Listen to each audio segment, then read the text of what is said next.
Hello everybody, welcome all of you. Now we are studied the internal structure of heart and conducting system of heart.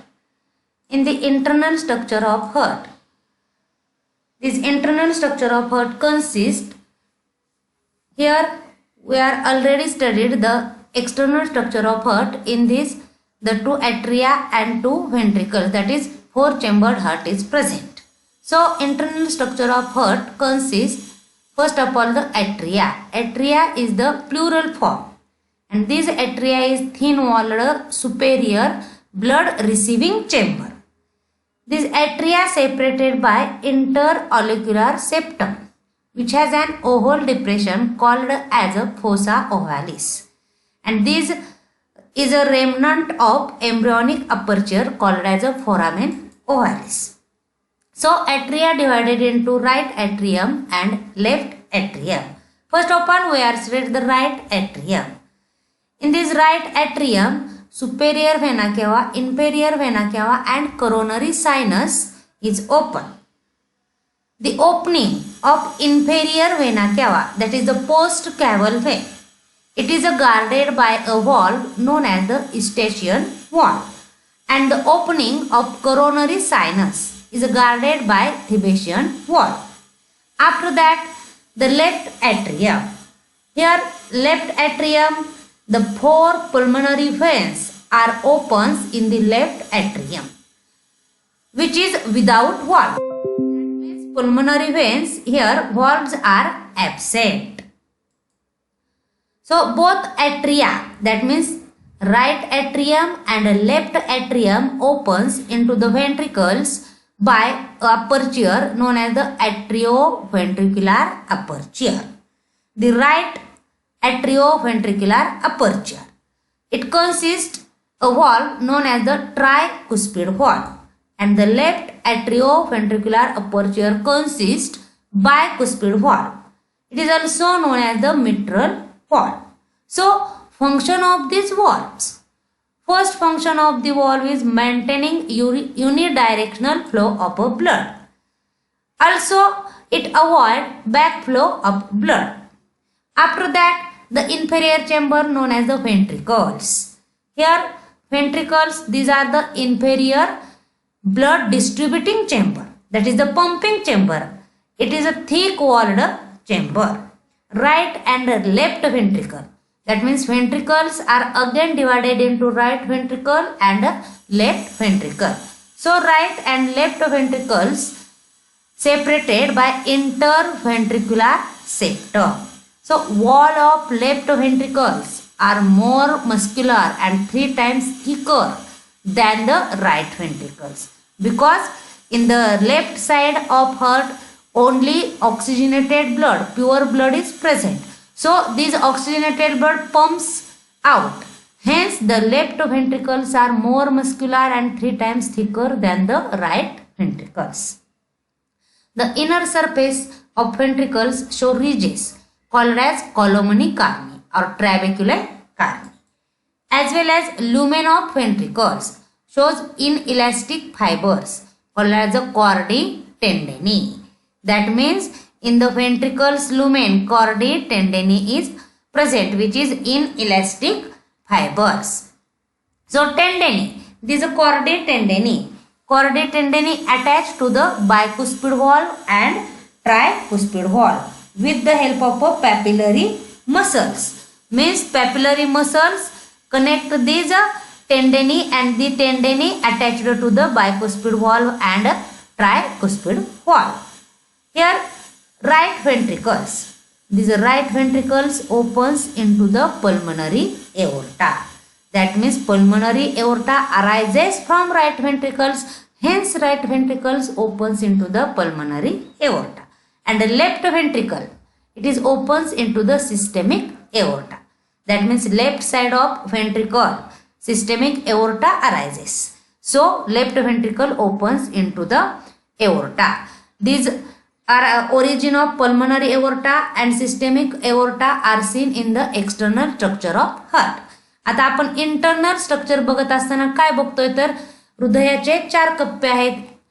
दोन superior आहेत त्यांना आपण ॲट्रिया म्हटलं, दोन inferior त्यांना आपण व्हेंट्रिकल्स म्हटलं. ह्या ज्या ॲट्रिया आहेत ह्या सिंगल फॉर्ममध्ये राईट ॲट्रियम आणि लेफ्ट ॲट्रियम असे दोन भाग त्याचे पडलेले आहेत. मग ॲट्रिया कशा आहेत, यांची वॉल म्हणजे भित्त ही काय आहे तर पातळ आहे, हे सुपेरियर आहेत आणि ओनली ब्लड रिसिव्हिंग चेंबर आहेत. म्हणजे ॲट्रियामध्ये फक्त शरीरातून गोळा करून आलेलं रक्त हे ओतलं जातं, रिसिव्ह केलं जातं. मग ह्या दोन ॲट्रिया आहेत राईट आणि लेफ्ट ॲट्रिया, एकमेकांपासून सेपरेट झालेत इंटर ऑरिक्युलर सेप्टमने. आणि त्यांच्या ठिकाणी जे ओव्हल डिप्रेशन आहे त्याला आपण म्हणतो फोसा ओव्हॅलिस. आता हे फोसा ओव्हॅलिस काय आहे, remnant of embryonic aperture called as a foramen ovalis. Embryonic अपर्चरचं जे रेमनंट आहे, एक ठराविक प्रकारची खूण आहे की जे फोरामेन ओव्हॅलिस आहे, याचं ओव्हल डिप्रेशन म्हणजेच फोसा ओव्हॅलिस आहे. तर पहिल्यांदा आपण बघूया उजव्या बाजूची ॲट्रियम म्हणजे आलिंद कसं आहे, तर सुपेरियर, इन्फेरियर व्हेना केव्हा आणि कोरोनरी सायनस या उजव्या बाजूच्या ॲट्रियममध्ये ओपन होतात. आता यापैकी जी इन्फेरियर व्हेना केव्हा आहे की ज्याला आपण पोस्ट कॅव्हल म्हणतो, याचं ओपनिंग कशाने गार्ड केलेलं आहे तर इस्टेचियन वॉल. म्हणजे इन्फेरियर व्हेना केव्हा ज्या ठिकाणी ओपन होते, उघडी होते, त्या ठिकाणी एक वॉल आहे त्याला म्हणतो आपण इस्टेचियन वॉल. आता कोरोनरी सायनस जिथं ओपन होतं राईट ॲट्रियममध्ये त्याला गार्ड केलेलं आहे, त्याला कव्हर कोणी केलेलं आहे तर थिबेशियन वॉलने कव्हर केलेलं आहे. आता दुसरी आहे लेफ्ट ॲट्रियम. आता लेफ्ट ॲट्रियम काय आहे, लेफ्ट ॲट्रियममध्ये फक्त ऑक्सिजनेटेड ब्लड गोळा केलं जातं किंवा कलेक्ट केलं जातं. मग हे कोणाच्या सहाय्याने येतं तर 4 पल्मनरी व्हेन्स. ह्या 4 पल्मनरी व्हेन्स ज्या आहेत त्या लेफ्ट ॲट्रियममध्ये ओपन होतात आणि त्या ऑक्सिजनेटेड ब्लड तिथं पोर करतात. As well as these are without valves. म्हणजे ह्या व्हेन्सला व्हॉल्व्स ह्या नाही आहेत, व्हॉल्व्स ॲबसेंट आहेत. आता काय होतंय बघा, हा राईट ॲट्रियम आणि लेफ्ट ॲट्रियम दोन्ही पण ॲट्रियम व्हेंट्रिकल्समध्ये ओपन होतात आणि ते जिथं ओपन होतात तिथं म्हणतो आपण ॲट्रिओ व्हेंट्रिक्युलर अपर्चर. आता उजव्या बाजूचं ॲट्रिओ व्हेंट्रिक्युलर अपर्चरचे ते एक कुस्पिड व्हॉल्व आहे त्याला आपण म्हणतो ट्राय कुस्पिड व्हॉल्व.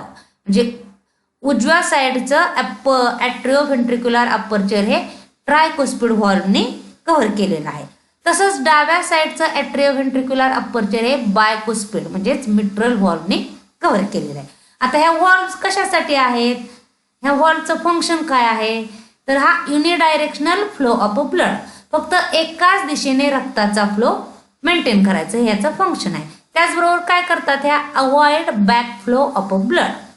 म्हणजे एकदा एओर्टामध्ये गेलेलं रक्त त्या परत व्हेंट्रिकल्समध्ये येऊ देत नाहीत. So avoid back flow of blood. हे झालं ॲट्रिया. आता इन्फेरियर चेंबर कोणते आहेत तर व्हेंट्रिकल्स आहेत की त्याला आपण शरीरातील पोकळ्या म्हणतो किंवा हृदयातील रिक्तिका म्हणतो. तर हे व्हेंट्रिकल्स कसे आहेत, इन्फेरियर आहेत म्हणजे खालच्या बाजूला आहेत, त्यांची भित्तिका जाड आहे. त्याचबरोबर पंपिंग चेंबर आहेत. उजव्या आणि डाव्या व्हेंट्रिकलमध्ये आलेलं रक्त हे तिथं काय केलं जातं तर पंप केलं जातं. म्हणजे उजव्या बाजूला अशुद्ध रक्त आहे डिऑक्सिजनेटेड ब्लड आणि डाव्या बाजूला शुद्ध रक्त आहे ऑक्सिजनेटेड ब्लड. हे दोन्हीही रक्त तिथं पंप केले जातात म्हणून यांना आपण पंपिंग चेंबर्स म्हणतो. आता इथं परत काय आहे राईट आणि लेफ्ट व्हेंट्रिकल्स. व्हेंट्रिकलचे परत दोन भाग पडतात जसे ॲट्रियाचे आहेत, राईट व्हेंट्रिकल आणि लेफ्ट व्हेंट्रिकल. मग हा राईट आणि लेफ्ट व्हेंट्रिकल एका सेप्टमने सेपरेट केलेला आहे त्याला आपण म्हणतो इंटर व्हेंट्रिक्युलर सेप्टम.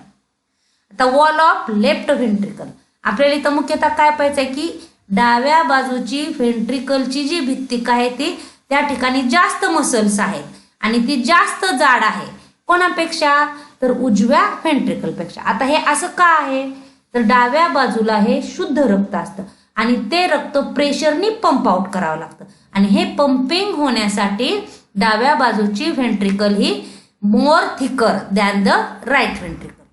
डाव्या बाजूची व्हेंट्रिकलची भित्तिका ही जास्त जाड आहे राईट व्हेंट्रिकलपेक्षा. So inner surface of these ventricles. आता ह्या व्हेंट्रिकलच्या आतल्या बाजूला काय आहेत तर रिजेस आहेत. त्या रिजेसला आपण म्हणतो कॉलोमनी कार्नी किंवा ट्रॅबेक्युली कार्नी. आणि ह्या व्हेंट्रिकल्समध्ये ल्युमेन आहेत म्हणजे पोकळ्या आहेत. आता ह्या पोकळ्यामध्ये काय आहे इन इलॅस्टिक फायबर्स आहेत ज्याला आपण कॉर्डी टेंडेनी म्हणतो. आणि हे कॉर्डी टेंडेनी बायकोस्पिड व्हॉल्व आणि ट्रायकोस्पिड व्हॉल्वला अटॅच झालेले आहेत. आता ही अटॅचमेंट कशी आहे तर कॉर्डी टेंडेनी ही पॅपिलरी मसलच्या साह्याने बायकोस्पिड व्हॉल्व आणि ट्रायकोस्पिड व्हॉल्व्सला अटॅच झालेले आहे. आता आपण परत इथं राईट व्हेंट्रिकल आणि लेफ्ट व्हेंट्रिकल बघू. आपण एक्सटर्नल स्ट्रक्चरमध्ये पाहिलं की राईट व्हेंट्रिकल्स पासून पल्मनरी एओर्टा अराइज होतो की ज्यामध्ये अशुद्ध रक्त असतं म्हणजेच डिऑक्सिजनेटेड ब्लड असतं.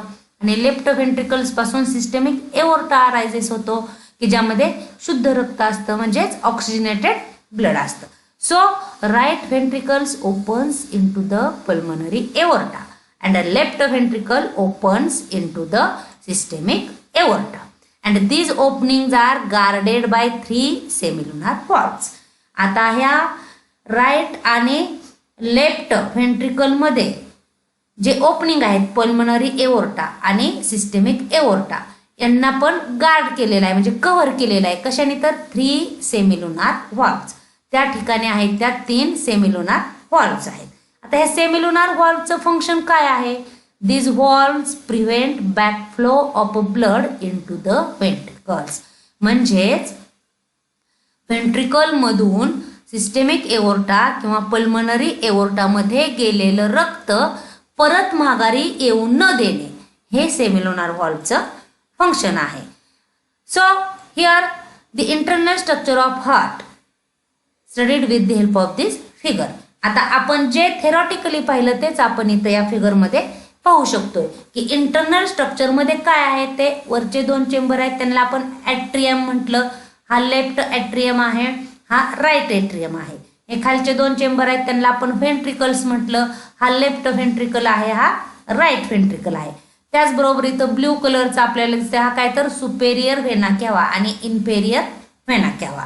त्याचबरोबर हा काय तर पल्मनरी ट्रंक आहे म्हणजे पल्मनरी ट्रंकचं bifurcation right and left pulmonary आर्टरीमध्ये झालेला आपल्याला पाहायला मिळतं. त्याचबरोबर इथं काय आहे तर हा रेड कलरचा सिस्टेमिक एओर्टा आहे म्हणजे ब्ल्यू कलर हा आपल्याला डिऑक्सिजनेटेड ब्लडसाठी कन्सिडर करायचा आहे. हा ब्ल्यू कलर याच्यामधून काय जातं तर अशुद्ध रक्त जातं. आणि हा जो रेड कलर आहे सिस्टेमिक एओर्टाचा याच्यामधून काय जातं तर शुद्ध रक्त जातं. आता इंटरनल स्ट्रक्चर आपण पाहत असताना आपण जे पाहिलं ते काय तर राईट ॲट्रियम आणि लेफ्ट ॲट्रियम. हे दोन्ही ॲट्रियम इंटर ऑरेक्युलर सेप्टमने काय केलेले आहेत तर सेपरेट झालेले आहेत. म्हणजे ह्या 2 ॲट्रियमच्या मध्यभागी एक सेप्टम पातळ असा पडदा आहे की त्याला आपण इंटर ऑरेक्युलर सेप्टम म्हणतो. त्याचबरोबर आता राईट ॲट्रियम आपण पाहिलं. राईट ॲट्रियम मध्ये काय काय आहे तर इथंही सुपेरियर व्हेना कॅवा इन्फेरियर व्हेना कॅवा यांचं ओपनिंग आहे.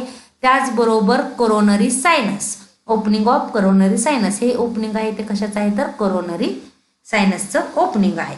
आता यापैकी आपण काय पाहिलं inferior vena cava guarded by Eustachian valve म्हणजे हा जो इन्फेरियर खालच्या बाजूने जी व्हेना कॅवा ओपन होते इथं हे इन्फेरियर व्हेना कॅवा कशाने गार्डेड केलेले आहे तर इस्टेचियन व्हॉल्व त्याच्या ओपनिंगला आहे.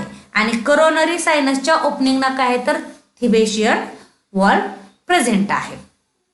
आता लेफ्ट ॲट्रियम ही झाली डावी बाजू हृदयाची. तर इथं कशाचं ओपनिंग आहे 4 पल्मनरी व्हेन्स आर ओपन्स म्हणजे या डाव्या बाजूच्या ॲट्रियम मध्ये हा पल्मनरी व्हेन्स ओपन होतात. Left pulmonary veins and right pulmonary veins. ह्या व्हेन्स कुठं ओपन होतात तर डाव्या बाजूच्या ॲट्रियम मध्ये ओपन होतात. आता आपल्याला इथं मुख्यतः काय पाहायचं आहे हे दोन्ही ॲट्रियम राईट आणि लेफ्ट व्हेंट्रिकल्स मध्ये ओपन होतात आणि ते व्हेंट्रिकल्स मध्ये ओपन होत असताना तिथं ॲट्रिओ व्हेंट्रिक्युलर अपर्चर आहेत. काय आहे तर ठराविक प्रकारचं अपर्चर आपल्याला पाहायला मिळतं. तर राईट बाजूचं ॲट्रियम व्हेंट्रिकल मध्ये ॲट्रिओ व्हेंट्रिक्युलर अपर्चर मध्ये ओपन होतं. तिथे एक व्हॉल्व आहे त्याला म्हणायचं ट्रायकुस्पिड व्हॉल्व. आपण या फिगर मध्ये पाहू शकतोय की हे राईट साईडला काय आहे उजव्या बाजूला ट्रायकुस्पिड व्हॉल्व आहे. Same here bicuspid valve left atrium left ventricle मध्ये ज्या ठिकाणी ओपन होतं ॲट्रिओ व्हेंट्रिक्युलर अपर्चरच्या सहाय्याने त्या ठिकाणी आहे बायकुस्पिड व्हॉल्व. ह्या बायकुस्पिड व्हॉल्वला आपण मिट्रल व्हॉल्व असंही म्हणतो. आता ह्या दोन्ही व्हॉल्वचं फंक्शन काय बघा tricuspid valve and bicuspid valve. ह्या वॉल काय करतात? Maintaining unidirectional flow as well as avoid backflow of blood. म्हणजे ॲट्रियम मधून व्हेंट्रिकल्स मध्ये ज्या वेळेस रक्त ओतल्या जातं त्यावेळेस एकाच दिशेने रक्तप्रवाह मेंटेन करतात. अजून काय करतात की व्हेंट्रिकल्स मध्ये आलेलं रक्त परत ॲट्रियम मध्ये जाऊ देत नाहीत, म्हणजेच अवॉइड बॅकफ्लो ऑफ ब्लड. हे झालं ॲट्रियम. आता आपण व्हेंट्रिकल्स पाहूया. इथं आपण पाहू शकतोय राईट व्हेंट्रिकल आहे आणि लेफ्ट व्हेंट्रिकल आहे. तर लेफ्ट व्हेंट्रिकलची वॉल ही more muscular and 3 times thicker than the right ventricle. पहा, हा लेफ्ट व्हेंट्रिकल आहे, याची ही जी वॉल आहे ती मस्क्युलर आहे आणि राईट व्हेंट्रिकल्स पेक्षा थिकर आहे. का? तर इथं आलेलं शुद्ध रक्त पंप आउट करण्यासाठी ही वॉल मोर थिकर आहे. त्याचबरोबर काय आहे? राईट आणि लेफ्ट व्हेंट्रिकल हे एकमेकांपासून सेपरेट केलेले आहेत इंटर व्हेंट्रिक्युलर सेप्टम. हा जो मिडल दिसतोय आपल्याला लेअर हा काय तर interventricular septum. So inner surface of this ventricles. आता इथं आपण पाहूया की हा व्हेंट्रिकलचा जो आतला सरफेस आहे या ठिकाणी काय तर कॉर्डी टेंडेनी पॅपिलरी मसल्स. आता ह्या कॉर्डी टेंडेनी काय आहेत? तर पॅपिलरी मसल्सच्या साह्याने ह्या कॉर्डी टेंडेनी ह्या वॉल्व्सला कनेक्ट झालेले आहेत, अटॅच झालेले आहेत. त्याचबरोबर हा जो राईट व्हेंट्रिकल आहे तर राईट व्हेंट्रिकल्स मधून काय होते बघा, right ventricles opens into pulmonary aorta. मग हा जो पल्मनरी एओर्टा आहे हा पल्मनरी एओर्टा राईट व्हेंट्रिकल मध्ये ओपन होतो आणि हा सिस्टेमिक एओर्टा लेफ्ट व्हेंट्रिकल मध्ये ओपन होतो. आणि ह्या दोन्हीचे जे ओपनिंग आहे त्या दोन्हीच्या ओपनिंगला काय आहे तर सेमिलुनार वॉल्व्स प्रेझेंट आहेत. म्हणजे 3 सेमिलुनार वॉल्व्स ओपनिंगला प्रेझेंट आहेत. या ठिकाणी आणि या ठिकाणी काय असतात तर सेमिलुनार वॉल्व्स प्रेझेंट असतात. हे आपण नंतरच्या फिगरमध्ये पाहूया. ह्या सेमिलुनार वॉल्व्सचं फंक्शन काय आहे? Prevent backflow of blood into the व्हेंट्रिकल्स.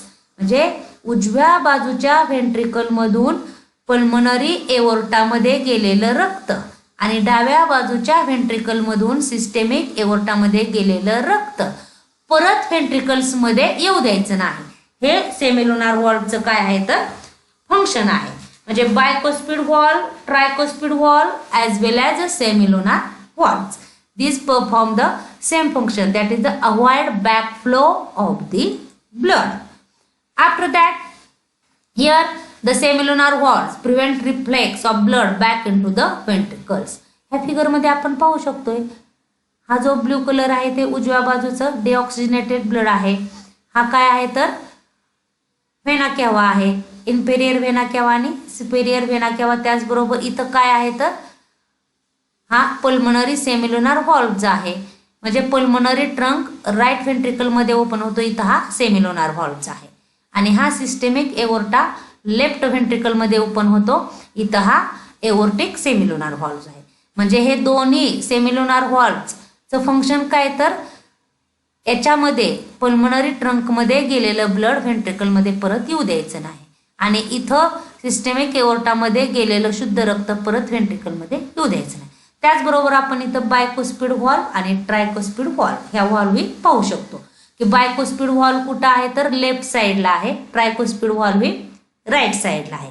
आणि ह्या दोन्ही वॉल्वचं फंक्शन काय तर maintain unidirectional flow of blood, रक्ताचा एकाच दिशेने होणारा प्रवाह मेंटेन करायचा.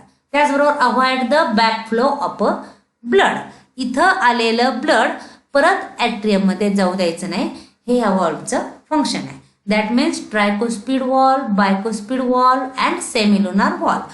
These different types of valves present inside the heart. After that, the pumping action of heart. So, this is a pumping action of the heart. Pumping is brought about by rhythmic contraction and relaxation of cardiac muscles. The rhythmic contraction and relaxation of cardiac muscles, as well as the pumping action by following manner. So, systole, contraction of heart muscles known as the systole. Diastole, relaxation of heart muscles known as the diastole. Heartbeat, a single systole and diastole makes one heartbeat. In healthy person, heartbeats are 72 times per minute, called as a heart rate. As well as stroke volume. During each heartbeat, ventricles pump about 70 ml blood, is called a stroke volume. Cardiac output. It is the volume of blood pumped out per minute, called as a cardiac output. It is calculated as follows.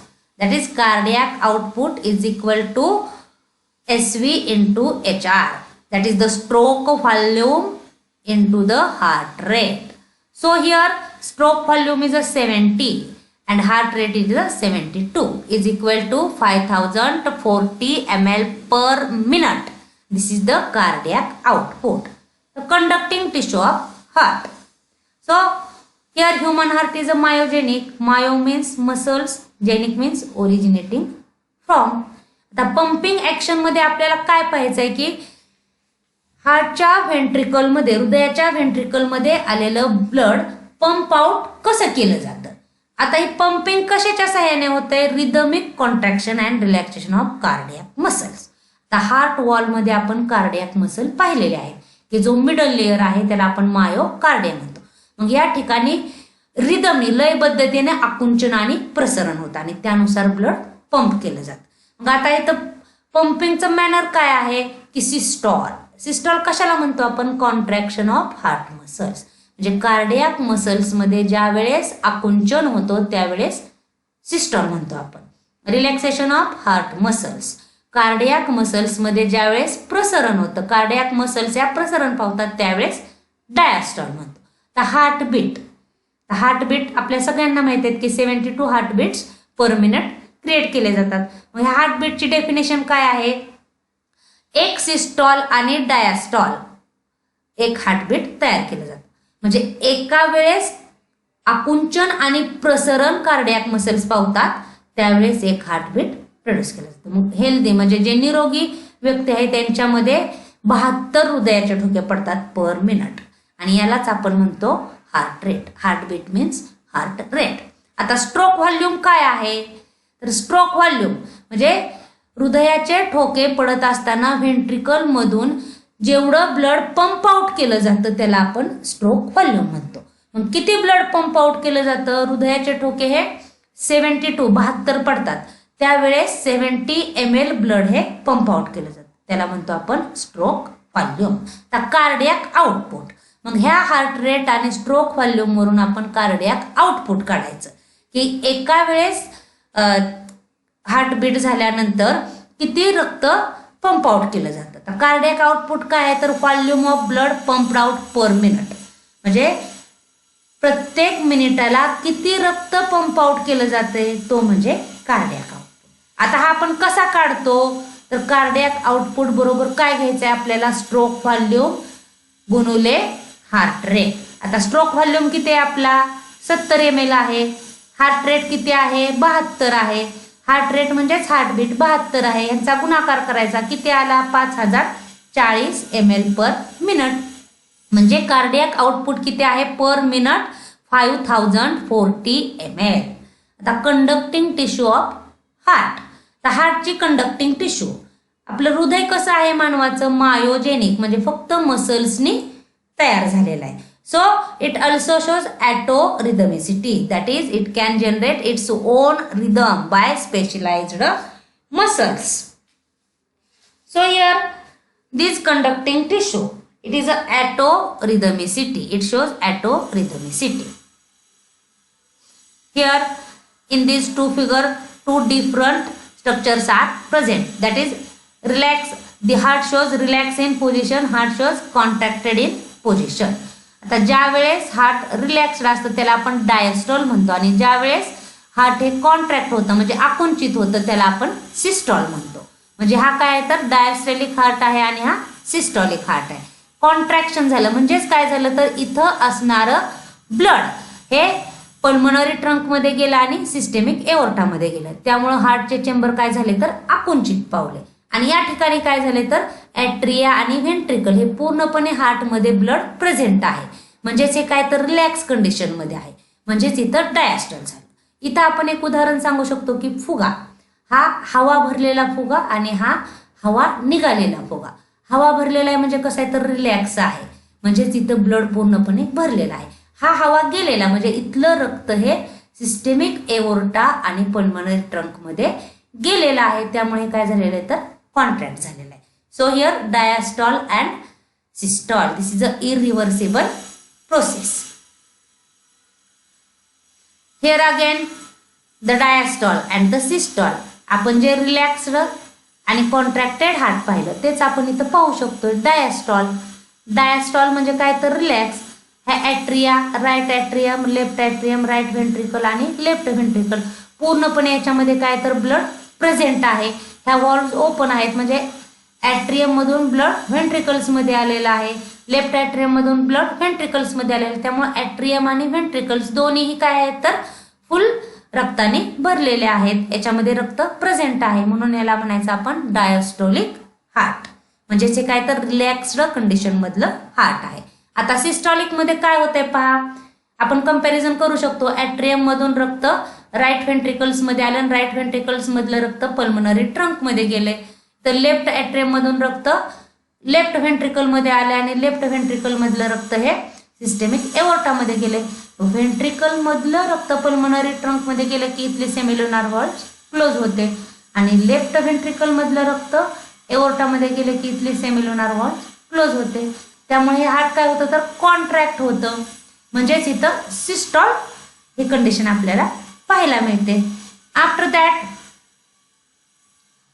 the conducting system of heart, that means conducting system consists SA node, AV node, bundle of His and Purkinje fiber. So this figure shows the cardiac conducting system. आता याच्यामध्ये आपल्याला हार्टची conducting system पाहायची आहे की काय आहे. SA node sinoauricular node, AV node atrioventricular node, atrioventricular bundle, Purkinje fiber, left branch and interventricular septum as well as interatrial septum. दोन atrium मध्ये सेप्टम आहे त्याला इंटरॲट्रियल सेप्टम म्हणतो, दोन व्हेंट्रिकल मध्ये सेप्टम आहे त्याला आपण इंटरव्हेंट्रिक्युलर सेप्टम म्हणतो. So here in this conducting system it consists first of all SA node, that is the sinoatrial node, and these are sinoatrial node present in the right atria. Here it acts as a pacemaker because it has the power of generating a new wave of contraction, as well as SA node passes contraction to the left ventricles and AV nodes. आता हा SA node आहे, एक एक पाहूया आपण. SA नोडचा long form काय तर सायनोॲट्रियल node. ह्याचं लोकेशन कुठं आहे, उजव्या बाजूच्या ॲट्रियम मध्ये आहे. यालाच आपण स्पेस मेकर म्हणतो. आता स्पेस मेकर का म्हणतो तर या ठिकाणाहून काय होतं तर power of generation, wave of contraction, इथून ज्या वेव्स निघतात हे power of generating a new wave of contraction, या ठिकाणाहून नवीन प्रकारच्या नवीन वेव्स या तयार केले जातात. So SA node passes contraction to the left ventricle and atrioventricular node. मग या SA नोड पासून निघालेल्या जे पॉवर ऑफ जनरेशन आहे ॲट्रिओ व्हेंट्रिक्युलर नोडला पास केलं जातं. आता ॲट्रिओ व्हेंट्रिक्युलर नोड की ज्याला आपण AV नोड म्हणतो. So it is located in the wall of right atrium near the opening of coronary sinus. आता हा ॲट्रिओ व्हेंट्रिक्युलर नोड कुठं आहे तर राईट ॲट्रियमच्या वॉलला आहे आणि ज्या ठिकाणी कोरोनरी सायनसचं ओपनिंग आहे त्या ठिकाणी आहे atrioventricular node. It acts as a pacesetter of heart. आता हा काय आहे तर पेस सेटर आहे, म्हणजेच इथून निघालेल्या वेव्ह ऑफ कॉन्ट्रॅक्शन ह्या बंडल ऑफ हिजला ट्रान्सफर केल्या जातात. म्हणजे it arises from AV node. Here from this AV node bundle of his arises. So here it passes the interventricular septum as well as it divides into right and left bundle branches which form network in ventricular walls. These are called Purkinje fibers. आता ॲट्रिओव्हेंट्रिक्युलर मधून निघालेलं wave of contraction हे bundle of हिसला transfer केलं जातं. म्हणजेच इथं काय होतं तर इंटरव्हेंट्रिक्युलर सेप्टम मध्ये ह्या वेव्स पेनिट्रेट होतात आणि त्याचं डिवायडेशन राईट आणि लेफ्ट बंडल ब्रँचेस मध्ये होतं. आणि राईट आणि लेफ्ट बंडल ब्रँचेस मध्ये झालं की ते एक ठराविक प्रकारचं जाळं तयार करतात आणि हे जाळं काय आहे तर ते व्हेंट्रिकलच्या वॉलवरती स्प्रेड केलं जातं की ज्याला आपण पुरकिंजे फायबर म्हणतो. म्हणजे हे जे नेटवर्क आहे हे नेटवर्क व्हेंट्रिकल मध्ये पेनिट्रेट होतं ज्याला आपण पुरकिंजे फायबर्स म्हणतो. So bundle of His and Purkinje fibres spread impulses in a ventricles so the ventricles contract simultaneously. आणि मग त्यानुसार व्हेंट्रिकल्स काय होतात तर सायमल्टेनियसली कॉन्ट्रॅक्ट होतात. म्हणजे ह्या हृदयाची कंडक्टिंग सिस्टम कशी आहे, हार्टचं वर्किंग बघण्यापूर्वी आपल्याला ही कंडक्टिंग सिस्टम स्टडी करायची की ह्याच्यामध्ये 4 भाग आहेत. एसए नोड आहे, एव्ही नोड आहे, बंडल ऑफ हिस आहे आणि पुरकिंजे फायबर आहेत. एसए नोड हा एसए नोड कुठं आहे तर राईट ॲट्रियम मध्ये आहे आणि याच्यापासून वेव्ह ऑफ कॉन्ट्रॅक्शन अराईज होतात म्हणून त्याला आपण पेस मेकर म्हणतो. आणि ह्या वेव्ह ऑफ कॉन्ट्रॅक्शन एव्ही नोडला जातात. आता एव्ही नोड कुठं आहे तर राईट ॲट्रियमच्या वॉलमध्ये आहे near the opening of coronary sinus. आणि ह्या एव्ही नोडला आपण पेस सेटर म्हणतो. एसए नोड हा पेस मेकर आहे, एव्ही नोड हा पेस सेटर आहे. ह्या एव्ही नोड पासून काय अराईज होते तर बंडल ऑफ हिस. हे बंडल ऑफ हिस इंटरव्हेंट्रिक्युलर सेप्टम वरती स्प्रेड होतात आणि त्याचं डिवायडेशन राईट आणि लेफ्ट बंडल ब्रँचेस मध्ये होतं. तो ठराविक प्रकारचा नेटवर्क तयार करतो, फायबर्सनी नेटवर्क तयार करतो, त्याला आपण म्हणतो पुरकिंजे फायबर्स. आणि हे बंडल ऑफ हिस आणि पुरकिंजे फायबर्स काय करतात तर पूर्ण व्हेंट्रिकल्स वरती पसरतात आणि ते व्हेंट्रिकल्स वरती पसरल्यामुळं सायमल्टेनियसली व्हेंट्रिकल्स काय होतात तर कॉन्ट्रॅक्ट होतात म्हणजेच आकुंचित होतात. हे झालं conducting system of heart. Okay, thank you. In next lecture we are studying the working of heart.